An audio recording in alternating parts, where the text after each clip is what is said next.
Hey everyone, short introduction how to set up Yahoo Mail on your TPMS5.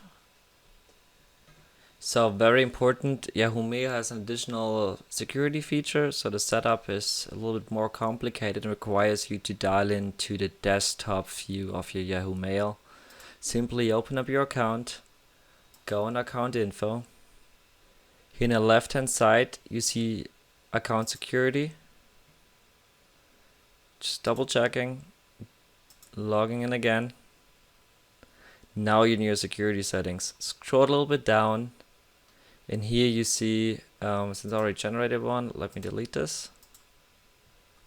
And here you see the app password feature. The app password feature is a one-time password that we're generating to log into your TPMS5 email account.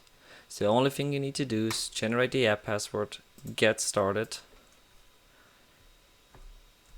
type in TPMS5, and generate the password. Very important. Now get up and get your TPMS5, go in the email setting, type in your email like you always do, but instead of your password, type in those characters. Don't worry about the spaces, they're not needed, just type them all in, all 16 of them, and press OK and the setup is completed. Thank you for listening in.